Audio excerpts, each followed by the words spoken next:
What's happening, everybody?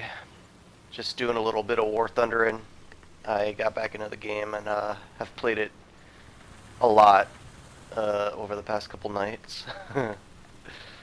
So I was just going to show everybody what the game's all about all over again.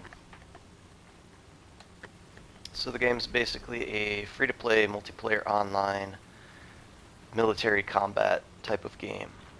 It's not truly an MMO like they kind of try and sell it as. It's not quite a simulator, although as you can see, you can aim down the sights in the tanks, and on the aircraft you can fly in first person within the cockpit only. But there's basically three different settings for when you go into battle. I'm playing on arcade just because I can get into a battle real quick and get in some action and throw some videos up. But there's three different settings. There's arcade, realistic, and simulator. As for land battles, it doesn't really change too much. You'll notice there's off in the distance some of the vehicles in arcade will show the location like they do on the mini-map of where they are with the little rectangle.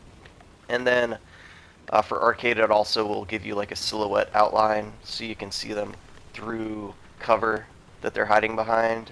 Doesn't necessarily always tell you that they're, that you can hit them where they are, but you can make out their silhouette when you aim in on them. As far as realistic and simulator, I mean, obviously it's going to go from total noob core like this is right now, where you can see everything, to stripping away the levels of easy mode. It gets to the point where it's just your eyes are the only thing that you can tell where a vehicle is. However, some of the videos that I've seen in the past on realistic mode, the name of the enemy player that you're firing at will show up, basically giving away their position. Once you get they come into view for your crew to spot them. And the timeline and history that the game takes place in is just prior to World War II's beginning, all the way through to the Korean War. And for ground, it's going to be, the very, very basic, very first tanks that they rolled out after World War I, all the way up to jet aircraft in the air war in Korea. So in order to get to the jets, you have to play the game and rank up and unlock all the different vehicles that are on the tech tree. I'll show another video of that just to break it down, and you can see how much variety of vehicles there are in the game. It does take some time, but then again, you're playing the game, so it gives you something to try and strive for. If there's a vehicle that you really like, or you really want to find and play it, gives you that opportunity. So as far as the gameplay and the controls go, it's pretty fun. The controls, you have to probably set them up. You can totally rebind all the buttons within the game, which is really nice. You can also set all the sensitivities and everything like that for your thumbsticks. But that's the problem. You have to, in order to play the game really well, you really need to do that at the beginning.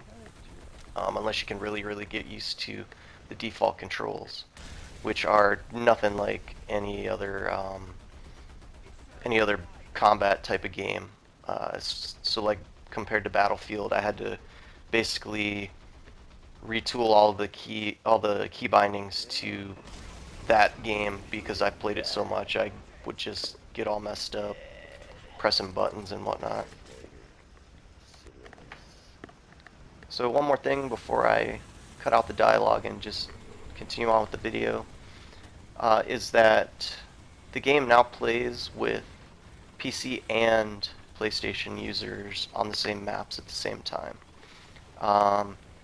Unlike a first-person shooter, however, there's really not a huge disadvantage using a console controller when you're playing this game.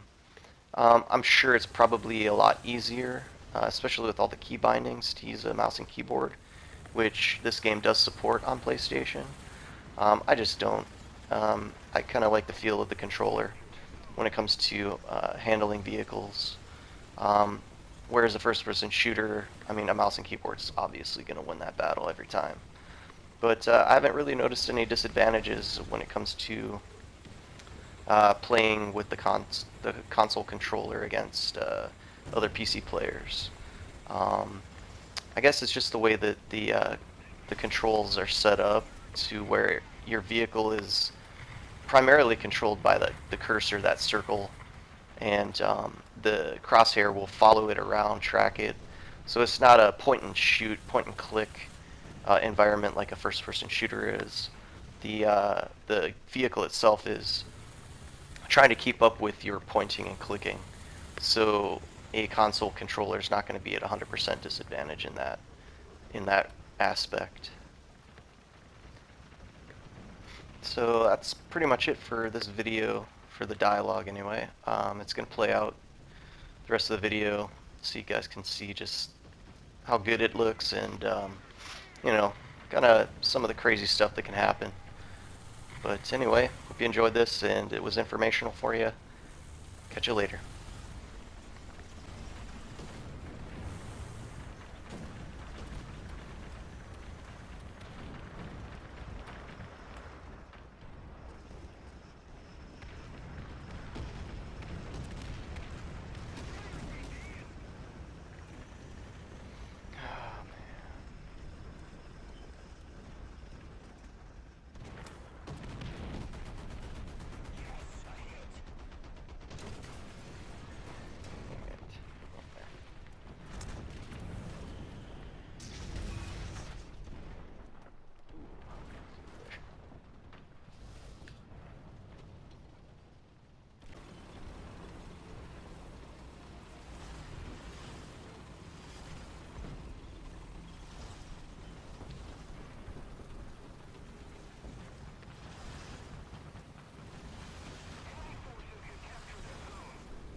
Hurry up and reload, god damn it.